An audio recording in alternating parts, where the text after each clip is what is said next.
up your hands to heaven. Our God is so powerful. Our God is so glorious. Excellent is his name. Oh, powerful and glorious God. Open your mouth and thank him. Tell him how great he is. This mighty God. This powerful God. Oh, glorious God. Your name is excellent. Your name is powerful. It is so glorious. Father, we lift you. Father, we honor you. We exalt your holy name. Glorified be the name of the Lord. Exalted be the name of the Lord. Honored be the name of the Lord. None is like you, Jehovah. Jehovah Shammah, the Lord who is constantly with us. Jehovah Nissi, the Lord our victory. Mighty God, mighty God, we lift you on this altar. We declare your glory here on earth. We declare your glory in the heavens. We declare your glory in this temple. You are glorious, O God. Oh, powerful. Oh, mighty. The most powerful God. Healer of all diseases. Our deliverer. Our Savior. We love you, God. And we honor you. Thank you, Jesus. Lift your hands to heaven. Father, we thank you for this session of the word. We ask you to speak to us. Help us to hear your clear voice. We are ready, Lord, to do what you tell us to do. Receive all the glory and all the honor. In Jesus' name we pray. Amen. Amen. Give the Lord a hand clap. Thank you so much. We can sit down. Appreciate the art of worship. Today you've done very well art of worship. God bless you. Let the grace continue to reign over your lives. I want to go straight to our topic. It is actually a teaching. Unless now I preach. I am calling it Keys to Divine Nature. Funguo za asilia ya kiungu.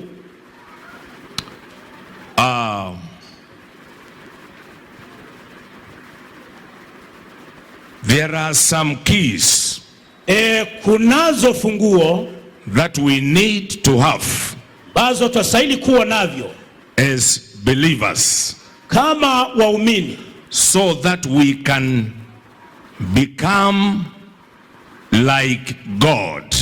Ili tuweze kuwa kama Mungu. We acquire the nature of God. Tupate zile tabia na maumbile ya Mungu. Yes, maumbile. When we acquire the nature of God, tunapopata maumbile ya Mungu, something is going to happen. Kitu kitatendeka. We shall begin to experience some supernatural power. Tutaanza kupatana nguvu zingine za kiungu ambazo si za kawaida. Because this is our month. Kwa sababu huu ni mwezi wetu of experiencing the supernatural. Wa kupatana na isiyo ya kawaida. For this to happen, na hii itendeke, we require to have the nature of God. Wasahili kuwa na maumbile ya Mungu. And I want to give you some keys na ningependa kukupatia funguo that are going to make you to have the nature of God. Bazo zitakusababisha kuwa na maumbile ya kiungu. May the nature of God become a reality in your life in Jesus mighty name. Na maumbile ya kiungu yakawe sehemu yako katika jina la Yesu Kristo. 2 Peter chapter 1 verse 3 to 4. Petro wa pili sura ya kwanza mstari wa 3 na wa 4. Before I give you some 4 keys, I want to introduce. Kabla sija kupatia funguo 4, ningependa kutanguliza. Just be patient. Uwe na uvumilivu. We won't take long. Hatutachukua muda mrefu. The Bible says, Biblia inasema, give me KJV. Unipatie KJV. Whereby are given unto us exceeding and precious promises. Tena kwa hayo ametukirimia ahadi kubwa mno za dhamani. I want you to take time and understand that. Ningependa uchukue muda uelewe hii. God has given unto us exceeding great and precious promises. Mungu ametupatia ahadi kubwa sana bazo ni zenye udhamani. When we talk of something exceeding, tunapoongea kitu ambacho kimeenda zaidi, we are talking of something which is going beyond. Tunaongea kuhusu kitu ambacho kinaenda mbele sana. So the promise of God which he has given us is exceeding great. Hivyo basi ile ahadi ambayo Mungu ametupa hakika imepita, ni kubwa mno. That is a promise I want you to understand today. Na hiyo ndio ahadi ambayo ningependa uielewe siku ya leo. Apart from being exceedingly great, the promise is also precious. Kando na kuwa hiyo ahadi ni kubwa mno, tena pia tunaambiwa ni ya dhamani.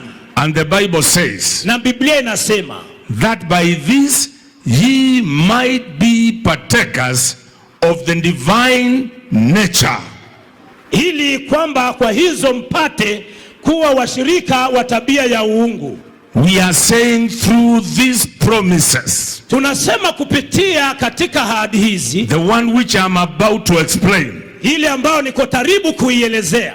By that promise you become a partaker of the divine nature of God. Basi kupitia kwa hiyo ahadi unapata kuwa mrithi wa tabia ya Mungu. Yes, imeitwa tabia hapo sasa.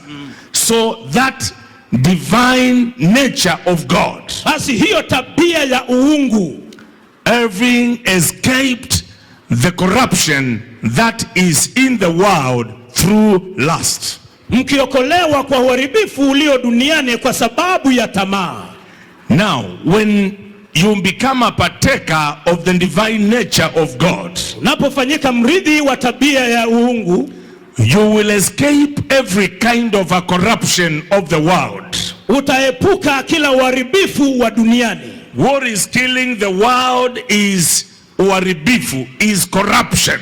Kile ambacho kinaua ulimwengu ni uharibifu. It has come into the world through lust. Umekuja katika dunia kupitia tamaa. And I believe the lust of the flesh. Na naamini tamaa ya mwili. When you receive the promise of God, unapopokea ahadi ya Mungu through the death of Jesus Christ, kupitia kifo chake Yesu Kristo, your old nature is broken. Tabia yako ya kale inavunjwa. Your former life is destroyed. Maisha yako ya kale yanaharibiwa. And I pray this day, na ninaomba siku ya leo, that anything manifesting in your former life, ya kwamba chochote ambacho kinajitokeza katika maisha yako ya hapo, may be destroyed in the name of Jesus. Kikaharibike katika jina la Yesu. And may the promise of God, na ahadi ya Mungu, cause you to become a partaker of the divine nature of God. Ikakufanye mrithi wa tabia ya Mungu. As that one is happening, sasa hiyo ikifanyika, you shall escape wewe utaepuka every trap of the enemy. Kila mtego wa adui. I came to say to the church, nilikuja kuambia kanisa, every kind of corrupt plan of the devil, kila aina ya uharibifu mbaya wa shetani, laid against your life, umewekwa kinyume na maisha yako, I declare to you, ninakutangazia, you shall escape it. Wewe utaiepuka. Because you are not like any other person. Kwa sababu wewe sio kama mtu mwingine. You are becoming a partaker wewe unafanyika of mrithi the divine nature of God. wa tabia ya uungu. Nobody can trap God. Hakuna mtu anaweza kuweka. I say nobody can trap God. Hakuna mtu anaweza kumweka. You have acquired the divine nature of God. Wewe umemiliki tabia ya Mungu. No sorcery can destroy God. Hakuna uchawi unaweza kumharibu. We have the divine nature of God. Tunaye tabia ya kiungu. May this become a reality Hii ikawe halisia in your life and your family. katika maisha yako na In familia. the mighty name of the Lord. Katika jina kuu la Yesu. And may you escape every corruption Na uepuke kila uharibifu that is laid against you. au umewekwa kinyume nawe. In the mighty name of the Kwa Lord. jina kuu la Bwana. Verse 4, the Bible says. Mstari wa 4 Biblia inasema. Oh, you began with 4. I think that one, okay, is okay. Let me just brush through verse 3 because I have talked about 4. According to his divine power, he hath given us all things that pertain unto life and godliness through the knowledge of him that has called us to glory and virtue. Kwa kuwa uwezo wake wa uungu umetukirimia vitu vyote vipasavyo uzima na utauwa, kwa kumjua yeye aliyetuita kwa utukufu wake na wema wake mwenyewe.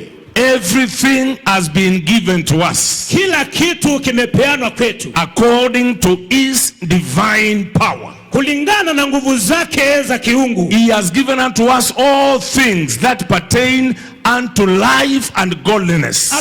Ametupatia vitu vyote ambavyo ni kuhusu uzima na uteuwa. Through the knowledge of him who has called us to glory and virtue. Kupitia kumjua yeye aliyetuita katika utukufu wake na wema wake mwenyewe. That is it. Sasa hiyo ndiyo hiyo. We have been given everything. Tumepewa kila kitu. Pertaining to life. Kuhusu maisha. And the godliness. Na uungu. Godliness is about divine life. Uungu ni kuhusu maisha ya kiungu. And divine nature. Na ile asili ama tabia ya kiungu. Receive that nature. Pokea asilia hiyo. In the name of Jesus. Kwa jina la Yesu. Let's see the message Bible of this. Wacha tuone aina Biblia message juu ya hiyo. This verse alone. Mstari huu peke yake. Everything that goes into a life of pleasing God has been miraculously given to us by getting to know personally and intimately the one who invited us to God, the best invitation we ever received. Kila kitu ambacho kimeingia katika maisha ya kumpendeza Mungu kimepeana kwetu kwa kimeujiza, na hata kwa sababu ya kumjua yeye kwa hali ya kwa mtu binafsi na kwa ukaribu sana, na ametualika kwa Mungu mwaliko ambao ndio bora kabisa ambao tumepokea. This is what we have received. Sasa hiki ndicho tumepotea. Everything. Kila kitu. I said everything. Nimesema kila kitu. Through Jesus Christ. Kupitia Yesu Kristo. You know, unless you have understanding. Unajua mpaka upate kuelewa. You continue to stagnate. Unazidi kukwama. You continue to argue. Unaendelea kuuliza about the power of God. Kuhusu nguvu zake Mungu. But through Jesus Christ. Lakini kupitia Yesu Kristo. Everything that goes into a life of pleasing God has been given to us by getting to know him. Kila kitu ambacho kimeingia katika maisha ya kumpendeza Mungu kimepeana kwetu kwa kimeujiza kupitia kumjua yeye. Knowing him. Kumjua yeye. Brother Madeka talked about knowing God, knowledge. Madeka aliongea kuhusu kumfahamu Mungu, kumjua. In the morning when he was teaching. Asubuhi alipokuwa anafundisha. By getting to know him. Kwa kupata kumfahamu yeye. Personally. Kwa mtu binafsi. A personal relationship with him. Uhusiano wa mtu peke yake na Mungu. Which is intimate. Ambayo ni ya karibu sana. The one who invited us to God. Yule ambaye alitualika kwa Mungu. That is Jesus. Sasa huyo ndiye Yesu. May this be a real life for you. Haya kawe maisha halisia kwako. In Jesus name. Kwa jina la Yesu. Verse 4 amplified. Mstari wa 4 amplified. So that we can now say another thing. Ili tuweze sasa kusema kitu kingine. As we mentioned 4 keys. Tunapotaja funguo 4. By means of this he has bestowed on us his precious and exceedingly great promises, so that through them you may escape by flight. Kwa njia hiyo basi ametupatia sisi vitu vyake vya dhamani ambavyo vimepita ni kuu sana, ahadi ambazo ni kuu sana. Kupitia kwake tumeepuka by flight, kwa kuruka. Listen to me, church. Nisikilizeni kanisa. Anybody serving in this altar, yote ambaye anatumika katika madhabahu haya, shall escape. Ataepuka. I don't know why I'm feeling some people are like they are in a trap. Sijui ni kwa nini nahisi ni kama baadhi ya watu wengine wako katika mtego. This week, katika juma hili, the coming week, juma lijalo, before the end of the month, kabla ya you shall escape supernaturally. Wewe utaepuka kwa njia isiyo ya kawaida. Hallelujah. Hallelujah. By flight. Kwa kuruka. If it is an accident, kama ni ajali, you shall escape. Utaepuka. If it is a sickness, kama ni ugonjwa, you shall escape. Utaepuka. If it is death, kama ni you shall escape. Utaepuka. If it is sorcery, kama ni uchawi, you shall escape. Utaepuka. If it is a trap, kama ni you shall escape. Utaepuka. Somebody shout hallelujah. Tuseme hallelujah. I desire to escape. Natamani kuepuka. I desire to fly. Natamani kuruka. And escape every plan of the devil. Na kuepuka kila mpango wa shetani. In the name of moral decay. Kwa jina la kupotevu wa maadili. Rottenness and corruption. Hata uchema, ufuka. Uovu tena pia ufisadi. Yes, that is in the world. Ambayo imo katika dunia. Because of covetousness, lust and greed. Kwa sababu ya kutamani, ya tamaa na greed. We shall escape. Nyinyi mtaepuka. I said we shall escape. Nimesema tutaepuka. We shall escape. Tutaepuka. And become sharers. Na kufanyika sharers. Hallelujah. Shareholders. Kufanyika washirika. You know your life can change. Unajua maisha yako yanaweza kubadilika. You can become different. Unaweza kufanyika tofauti. You become a sharer. Unafanyika mshirika. The character of God. Ile tabia ya Mungu looks like you. Inaonekana kama wewe. You become a sharer. Unafanyika mshirika. A partaker.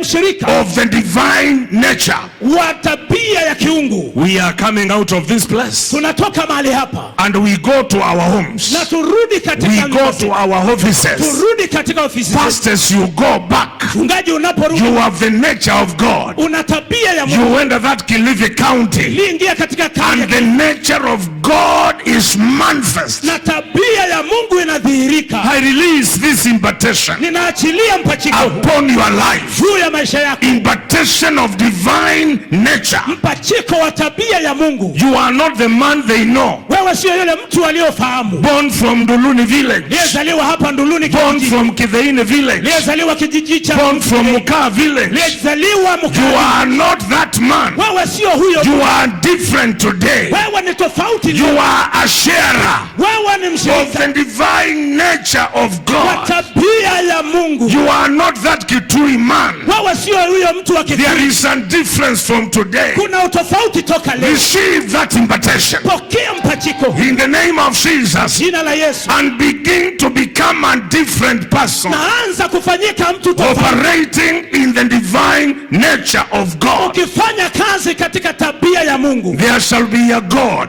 Kutakuwa na miungu. In your place of work. Katika mahali pako. There shall be a God. Kutakuwa na miungu. In your village. Katika kijiji. There shall be a God. Kutakuwa na miungu. In your business. Katika biashara. There shall be a God. Kutakuwa na wherever you go.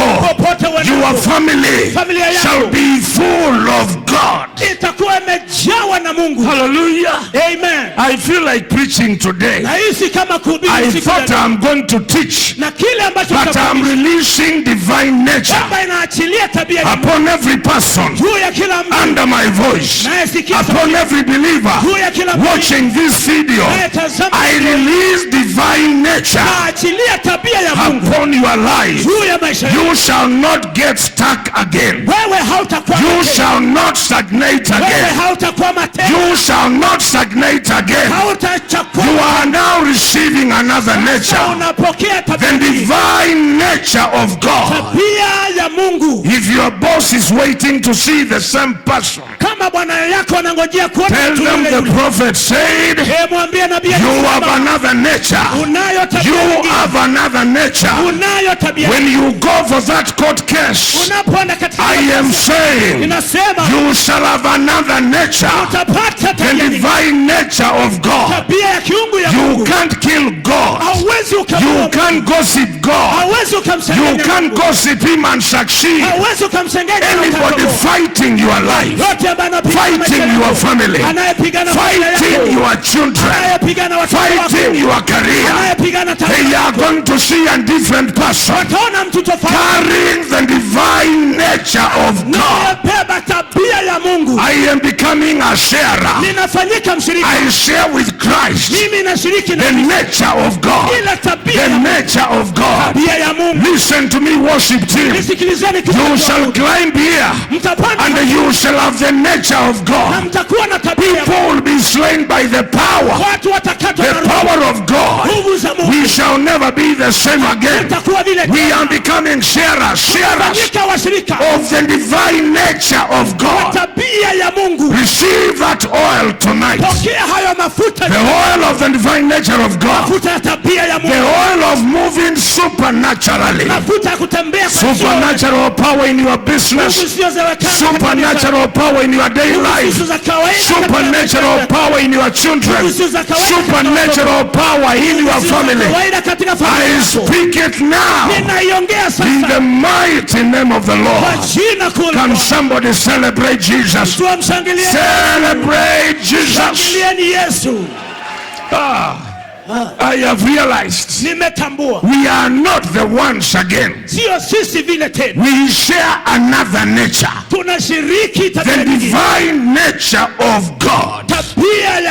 Receive that inheritance in the name of Jesus and escape by flight from the rot of the world. You know the world is rotten. They are accusing you for nothing because they are corrupt, because they are rotten. But by the power of the divine nature of God, you are escaping by flight in the mighty name of the Lord. Those who were waiting you to fall, I am announcing prophetically, they shall see you escaping like by flight in Jesus' mighty name. Can somebody shout amen? Hallelujah. Hallelujah. There is something has been given to you in John 1:12. This is a powerful verse. New KJV. John 1:12. The Bible says, but as many as received him. Do I have people here who have received Jesus? As many as received him. To them, how? Like me and you, kama mimi na wewe, he gave them the right. Aliwapa ile haki. Hallelujah. Amen. To become children of God. Ya kufanyika watoto wa Mungu. To those who believe in his name. Kwa wale wanaoliamini jina lake. We are the people. Sisi ndio watu. Who have the power. Ambao wako na nguvu. Who have the right. Ambao wako na haki. To become the children of God. Ya kufanyika watoto wa Mungu. My children have my nature. Watoto wangu wako na asili yangu. Even my DNA. Hata ile DNA yangu. And my genes. Na hata genes zangu. They have it. Wanazo. They carry it. Wanaibeba. If you are a child of God, kama ni mtoto wa Mungu, you have the power to become a son. Una nguvu ya kufanyika mtoto. Do I have a son in the house? Na mtoto katika nyumba. You are the son of God. Wewe ni mtoto wa Mungu. And you have been given the right to become. Na umepatiwa haki ya kufanyika. A child of God. Mtoto wa Mungu. I will only mention the keys and I pray. Nitataja tu zile funguo alafu niombe. Key number 1. Ufunguo wa kwanza. The key of knowledge. Ufunguo wa ufahamu. Amen. Amen.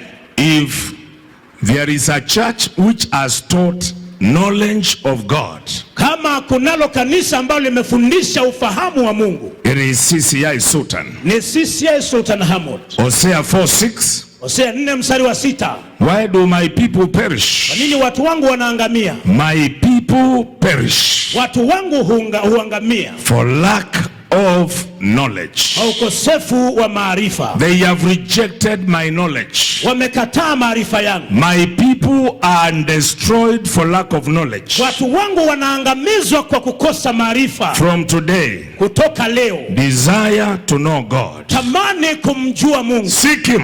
Mtafute in the word. Katika neno. Seek him. Mtafute in prayer. Katika maombi. Attend meetings. Wewe hudhuria mikutano. To get knowledge about him. Upate maarifa kumhusu. And you shall be delivered. Na wewe utakombolewa. Alfred said in the morning, those who know their God. Alfred akasema asubuhi, na wale ambao wanamjua Mungu wao shall be strong. Watakuwa hodari. And they will do exploits. Na watafanya maajabu. Amen. Amen. Key number 2. Ufunguo wa pili. Consecrate yourself. Wewe jiweke wakfu. Set yourself aside. Ukajiweke mwenyewe kando. For you to escape that corrupt nature. Kwako ili uepuke hiyo tabia ambayo ni ya uharibifu. Totally dedicate yourself to God. Kwa kikamilifu jiachilie na ujipeane kwa Mungu. According to Romans 12:1. Kulingana na Warumi 12 na mstari ni wa kwanza. The Bible talks about how we need to give our bodies. Biblia inaongea jinsi tunastahili kutoa miili yetu. Romans 12:1. Warumi 12 mstari wa kwanza. I beseech you therefore, brethren, by the mercies of God, that you present your bodies as a living sacrifice, only acceptable to God, which is your reasonable service. Basi ndugu zangu, na wasihi kwa huruma zake Mungu, itoeni miili yenu iwe dhabihu iliyo hai, takatifu, ya kupendeza Mungu, ndio ibada yenu yenye maana. The Lord is looking for people who have consecrated themselves. Bwana Mungu anawatafuta watu ambao wamejitenga, wamejiweka wakfu wenyewe. People who have set themselves apart. Watu ambao wamejitenga wenyewe. For the service of God. Kwa huduma yake Mungu. 1 Peter 2:9. Petro wa kwanza 2 mstari wa 9. You are a chosen people. Nyinyi ni watu ambao wamechaguliwa. A royal priesthood. Wana wa kifalme. A people belonging to God. Watu wa Mungu kwa ukweli. A holy nation. Taifa special people. Watu special. Called to proclaim praises of him who called you out of darkness. Walioitwa watangaze sifa za yule ambaye aliwaita kutoka kwenye giza. So consecrate yourselves. Kwa hivyo jitakaze, ujiweke safi. Key number 3 is faith in God. Funguo wa 3 ni imani ndani ya Mungu. Hebrews 11:6. Waebrania 11 mstari wa 6. Faith without which imani ambayo kama hiyo you cannot please God. Wezi ukampendeza so Mungu. Faith is important. Kwa hivyo imani ni muhimu. Believing that all things are possible. Kuamini kwamba mambo yote yanawezekana. That is a rewarder of those who diligently seek him. Ya kwamba anawatuza wale ambao wanamtafuta kwa bidii. Key number 4. Ufunguo wa 4. You acquire this nature through obedience. Unapata hii tabia ya kiungu kupitia utiifu. Obedience to God. Utiifu kwa Mungu. 1 Samuel 15:22. Samueli wa kwanza 15 mstari wa 52. As you know, obedience is better than a sacrifice. Utiifu ni bora kuliko dhabihu. That is very, very important. Sasa hiyo ni ya muhimu sana. So obey him. Kwa hivyo basi mtie. 1 Samuel 15:22. Samueli wa kwanza 15:22. Obedience is better than a sacrifice. Utiifu ni bora kuliko dhabihu. So use those 4 keys. Kwa hivyo tumia hizo funguo 4. The key of knowledge. Funguo wa ufahamu. Every day consecrate yourself. Kila siku wewe ujitenge mwenyewe. When you read Joshua 3:5, ukisoma Yoshua 3:5, you see Joshua telling the children of Israel, utawaona Yoshua akiwaambia wana wa Israeli, say to the people, sanctify yourselves, for tomorrow the Lord will do wonders among you. Waambie watu ya kwamba wajitakase wenyewe kwa sababu kesho watakutana na Bwana wa maajabu. They were to cross the Jordan. Walikuwa wavuke mto Jordan. For them to cross the Jordan, ili wavuke mto wa Jordan, they were to consecrate themselves. Walikuwa wajitakase wenyewe. To set themselves apart. Wajiweke wao wenyewe kando. Worship team, you can come over. Kikundi cha kuabudu mnaweza kuja. Let us stand in the presence of God. Na tusimame katika uwepo wake Mungu. My 30 minutes are over, we need to pray. Dakika zangu 30 imeisha, tunastahili kuomba. Do we have hapana rafiki kama Yesu?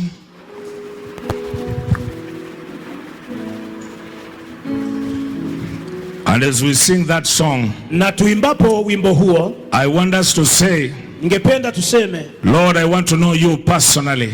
Bwana, nataka kujua wewe binafsi. I want to be intimate with you. Nataka kuwa na uhusiano wa karibu na wewe. I want to please you. Nataka kukupendeza. I want to sanctify myself. Nataka kujitakasa mwenyewe. So that I can be a partaker of the divine nature of God. Ili niwe mrithi wa tabia ya kiungu. And as you make that prayer, na unapofanya maombi yale, there shall be some impartation. Utakuwa na mpachiko upon your life. Juu ya maisha yako.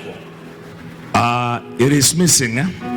Hapana rafiki kama Yesu, yu peke. Hapana rafiki kama Yesu, yu peke.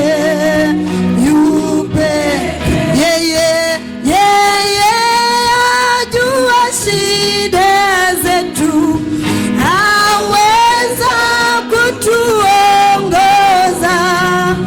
Hapana rafiki kama Yesu, yu peke.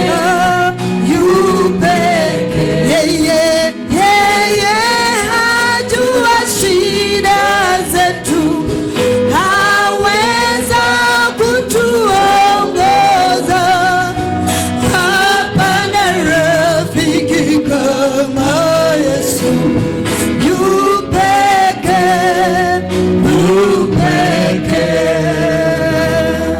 I want us, as we prepare to worship him, tunapojiandaa kumtukuza yeye, kumwabudu yeye, desire to be closer to God. Tamani kukaribia Mungu. Desire to be near him.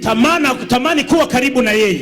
Everybody desire to love him. Kila mtu tamani kumpenda.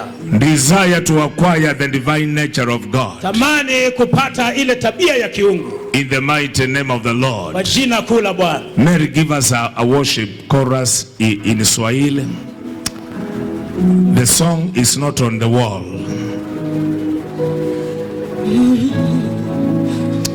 Ni wewe Bwana, ni wewe Bwana, ni wewe Bwana, ni wewe Bwana, ni wewe tunayejua, ni wewe Bwana, wewe Bwana.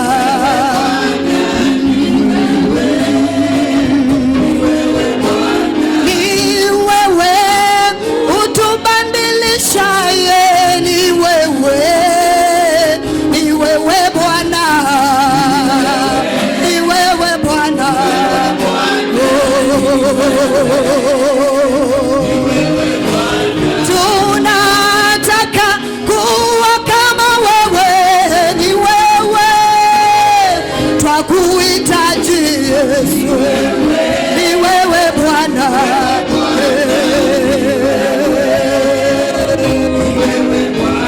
Nguzo letu, ngome imara, ni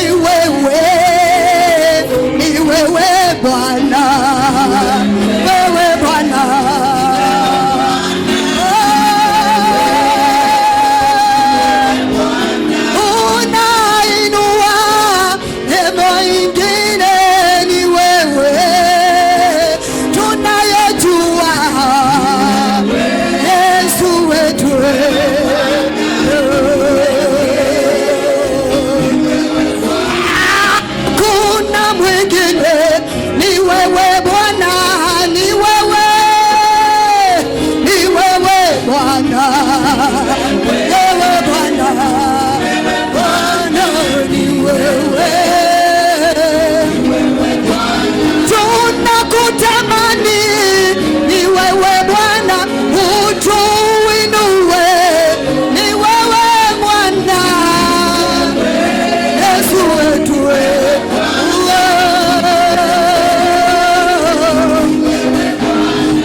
badilisha hisia zetu, badilisha mienendo yetu,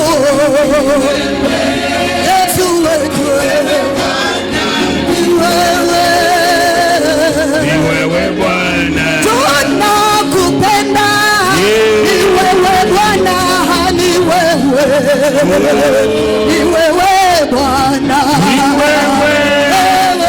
Ni wewe Bwana, ni wewe. Ni wewe Bwana. twakuhitaji siku ya leo, ni wewe, ni wewe Bwana, Ni wewe Bwana. Ni wewe. Ni wewe Bwana. Somebody go before the Lord. Tell him you want to be like him. Tell him you want to acquire this nature. Mwambie nataka kupata hii tabia, The nature of God. The nature.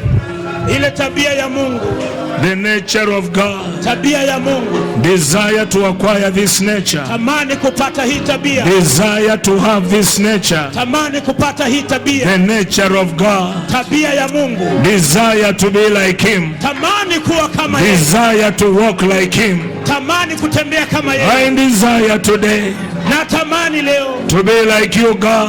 huwa kama wewe Bwana, To have your nature. huwa na tabia yako, To have your nature. huwa na tabia yako. Desire to have Tamani kuwa the nature of God. tabia ya Mungu. We release that nature. Tunaachilia hiyo tabia, We release that nature. tunahitaji hiyo tabia, We impart that nature tunapachika hiyo tabia upon everybody juu ya kila mtu in this house, katika nyumba hii, upon every believer juu ya kila muumini who is connected with us. ameunganika nasi. I decree Ninatangaza the nature of God. tabia ya Mungu, The nature of God. tabia ya Mungu, The nature of God tabia ya Mungu upon every person juu ya kila mtu who is under my voice. yuko chini ya The sauti yangu. divine nature Kila ni for tabia the supernatural.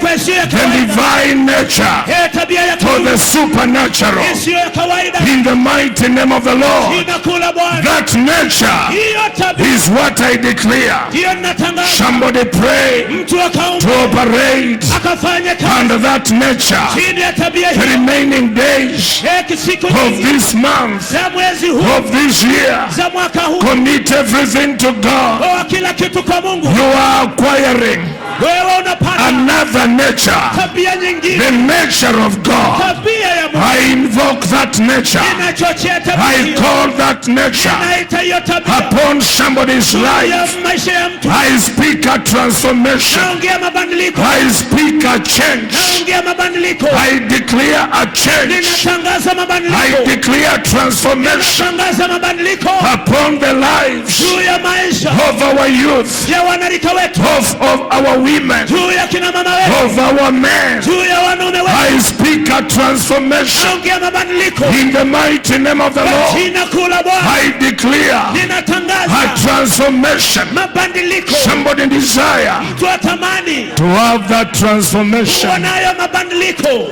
in the mighty name of the kwa Lord. jina kuu la Bwana. Father, we thank you. Baba, tunakushukuru. Father, we honor you. Bwana, tunakuheshimu. I release an invitation, Ninaachilia mpachiko, mpachiko of that particular transformation wa mabadiliko ya aina hii into the divine nature of God. katika ile tabia ya kiungu. Receive it from now. Ipokee kutoka sasa. Receive it from now.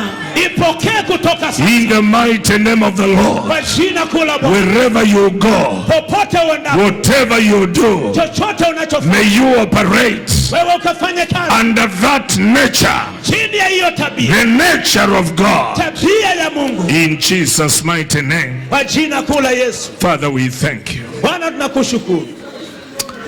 Desire that nature. Tamani tabia hiyo. The difference between people Tofauti kati ya watu is the nature of God in them. ni tabia ya Mungu ndani yao. When you have the nature of God, Napokuwa na tabia ya Mungu, wherever you are, popote ulipo, favor will locate you, kibali kikitakutafuta, because they see God. kwa sababu wanaona Mungu. They don't see you. Hawakuoni. May you never be seen. Wewe usiwahi onekana. May people see the God in you, Watu wakaone Mungu ndani yako. the mighty God, Yule Mungu mkuu, the most powerful God, yule Mungu mwenye nguvu the zaidi, one who changes not, yule ambaye habadiliki kamwe, the one who stops evil works yule ambaye anakomesha kazi za uovu in people's lives. katika maisha ya watu. I bless you today. Ninakubariki siku ya I leo. bless your work. Nabariki kazi yako. I bless your business. Nabariki biashara yako. I bless your career. Nabariki taaluma yako. I bless your family. Nabariki familia yako. I bless your traveling. Nabariki usafiri wako. I bless your vehicles. Nabariki magari yako. I bless your body. Nabariki mwili wako. May it have health. Ukapate afya. May it have health. Ukapate afya. In the mighty name of the Lord. Kwa jina kuu la Bwana. I bless you today. Nabariki siku yako. I bless you tomorrow. Nabariki kesho yako. I bless the year